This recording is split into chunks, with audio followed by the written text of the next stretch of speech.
धरती के 450 करोड़ साल पुराने इतिहास में यहाँ पर बहुत से जीवों ने अपनी हुकूमत का परचम लहराया है। जहाँ आज पानी की गहराई में रहने वाली ब्लू व्हेल धरती पर मौजूद सबसे बड़ी जीव है, वहीं डायनासोर्स के समय से ही ऐसे ही न जाने कितने ही विशालकाय जीवों का यहाँ पर राज हुआ करता था और इन्हीं में से दो जीव थे मेगालोडन शार्क और टाइटोनोबोआ स्नेक। अगर आपको इसके बारे में कुछ ज्यादा जानकारी नहीं तो मैं आपको बता दूं कि ये दोनों ही जीव इतने बड़े और खतरनाक थे कि ये उस समय पर भी डायनासोर्स को मारने की क्षमता रखते थे। जहाँ मेगालोडन शार्क की लंबाई 60 फीट और जबड़ा 3 मीटर तक लंबा होता था, वहीं टाइटोनोबोआ स्नेक की लंबाई 40 फीट से भी ज्यादा हुआ करती थी। मेगालोडन चर्चा में तब आई जब एक दिन समुद्र की गहराई में कुछ रिसर्चर्स को एक 7 इंच लंबा शार्क से मिलता जुलता दांत मिलता है और इसकी और भी गहराई से जांच करने के बाद जब उन सभी ढूंढे गए दांतों को मिलाकर एक पूरा जबड़ा तैयार किया गया तो उसने सभी को हैरानी में डाल दिया, क्योंकि ये जबड़ा इतना बड़ा था कि इसमें एक साथ 3 इंसान खड़े हो सकते थे। वहीं इस जबड़े में पूरे 270 दांत थे। उन्हें पता चला कि ये सभी अवशेष किसी आम शार्क के नहीं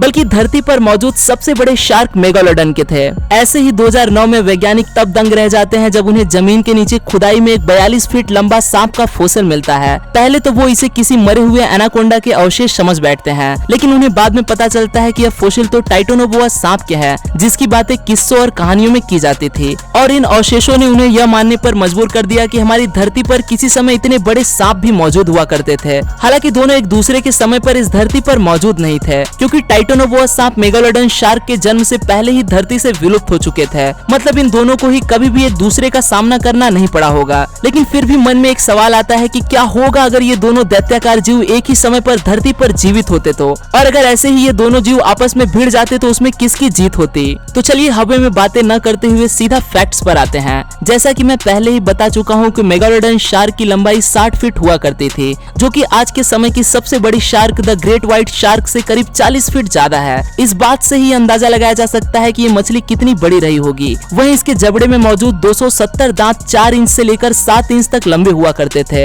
इनके जबड़े में ये दांत 5 लाइंस में मौजूद हुआ करते थे, जिनके साइड्स में अपने शिकार को चीड़ फाड़ कर रख देने वाला एक आरीनुमा आकृति भी हुआ करती थी। शिकार करते समय इसके जबड़े से निकलने वाला दबाव 10 टन का हुआ करता था। ये प्रेशर इतना ज्यादा था कि ये ठोस से भी ठोस चीज को बड़ी ही आसानी से चकनाचूर कर देती थी। और हैरानी की बात है कि 100 टन वजनी शरीर के साथ भी मेगालोडन समुद्र के अंदर काफी तेज और बेहतरीन स्विमर हुआ करती थी। रिसर्चर्स का कहना है कि समुद्र के जीवों के बीच इस शार्क का बड़ा ही आतंक हुआ करता था। इसे दिन भर अपनी भूख को मिटाने के लिए 1 टन से भी ज्यादा खाना चाहिए होता था। बस इसी के चलते ये किसी भी जीव को देखते ही उसे अपना शिकार बना डालती थी। वहीं टाइटोनोबोआ सांप के अवशेष मिलते ही पहले साइंटिस्ट ये मानने के लिए तैयार नहीं थे कि इतना बड़ा सांप भी धरती पर सच में मौजूद हो सकता है। कुछ एनाकोंडा के जैसा ही दिखने वाला ये टाइटोनोबोआ भी उसकी ही तरह अपने शिकार को जकड़कर उसका दम तोड़ दिया करता था। साथ ही इसके भी दांत 7 इंच तक लंबे हुआ करते थे, जिसकी मदद से ये सख्त से सख्त शिकार को भी एक ही वार में टुकड़ों में काट डालता था। हालांकि ये सांप इतना बड़ा था कि इसे अपने शिकार को काटने की जरूरत ही नहीं पड़ती थी, यह उसे ऐसे ही जिंदा निगल जाया करता था। बताया जाता है कि ये सांप भी ज्यादातर समय पानी के अंदर ही रहा करता था, जहाँ पे ये बड़े मगरमच्छ को भी एक झटके में निगल जाता था। अब अगर टाइटोनोबोआ को मेगालोडन को मारना है तो उसे सबसे पहले उसके शरीर पर अपनी पकड़ बनानी होगी,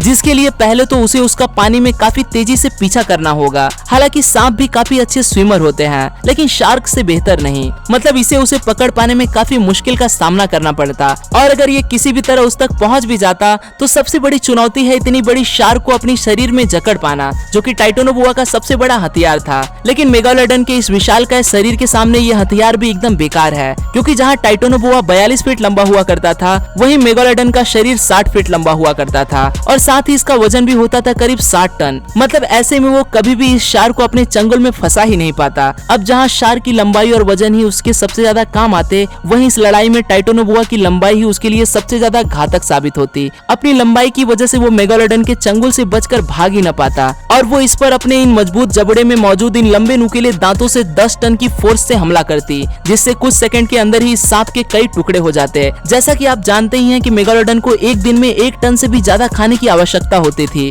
मतलब जिस भी दिन उसके हाथ ये सांप लगता उसकी तो दावत हो जाती। अब इन सभी बातों को मद्देनजर रखते हुए ये बात तो साफ है कि मेगालोडन की वजन, रफ्तार, लंबे शरीर और खतरनाक दांतों के सामने टाइटोनोबोआ के टिकने का कोई चांस ही नहीं था। हाँ, वो जमीन पर जरूर डायनासोर जैसे खतरनाक जानवरों को भी मार गिराता होगा, लेकिन समुद्र में राज करने वाले मेगालोडन शार्क का मुकाबला कर पाना उसके भी बस की बात नहीं थी। तो दोस्तों, आई होप कि आप सबका यह डाउट काफी हद तक क्लियर हो गया होगा कि इस लड़ाई में आखिर कौन जीतता, और आपका क्या मानना है इन दोनों ही जीवों के बारे में। ये आज के समय में भी जीवित हो सकते हैं, क्योंकि क्योंकि कुछ लोगों का ऐसा मानना है कि उन्होंने अमेज़न के जंगल में 100 फीट लंबे सांप को भी देखा है। और ऐसा एक बार नहीं, लगातार कई बार ऐसे दावे सामने आते रहते हैं जिनमें काफी बड़े सांपों को देखे जाने की बात की जाती है। अगर ये सब सच है तो निश्चित तौर पर वो टाइटोनोबोआ सांप अमेज़न के इन जंगलों में कहीं आज भी जीवित है। असल में अमेज़न का ये पूरा का पूरा जंगल ही अपने आप में ही एक बड़ी मिस्ट्री है, जहाँ पर ऐसे ही न जाने कितने ही राज दफन है जिनमें अभी भी पर्दा उठना बाकी है। और अगर आपको अमेज़न के जंगलों में छुपे इन राजों के बारे में जानना है तो मुझे कमेंट्स में जरूर बताना।